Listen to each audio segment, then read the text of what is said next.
Data centers use water primarily for cooling purposes, and to a lesser extent for other operational needs, such as humidification and fire suppression. Here's how water is typically used in data centers. Cooling. Data centers generate a significant amount of heat due to the operation of servers and other equipment. To prevent overheating and maintain optimal temperatures, cooling systems are employed. There are two main types of cooling systems: air cooling, which uses air conditioning units to cool the data center. While it doesn't directly use water, the energy required to run these units indirectly consumes water through the power generation process. And liquid cooling.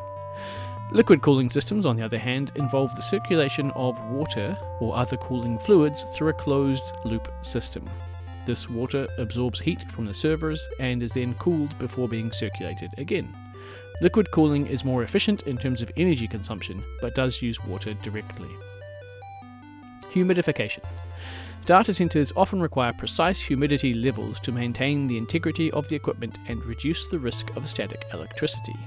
Water is used in humidification systems to control and maintain humidity levels. Fire suppression.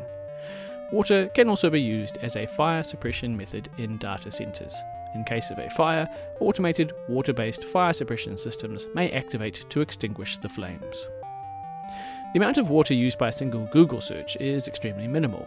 A typical Google search query only requires a few bytes of data to be transferred between your device and Google's servers. This transfer of data occurs over the internet and does not directly consume water in the process. However, it's essential to understand that data centers, like those operated by Google, use significant amounts of water for cooling and other operational needs. The exact water usage can vary depending on the size, location, and efficiency of the data center, as well as the cooling technology employed. Large-scale data centers can consume millions of gallons of water per day, primarily for cooling purposes. Google and other major tech companies are increasingly focused on improving the efficiency of their data centers and implementing water-saving technologies to minimize their environmental impact. These efforts include using recycled water, optimizing cooling systems, and locating data centers in regions with access to sustainable water sources. ChatGPT and other AI services are much more computing intensive than a regular Google data server, so they would have large numbers of graphics cards and processing power used, and every conversation that a user has with a chat service like ChatGPT is going to be much more processing intensive, therefore generate much more heat and require more cooling.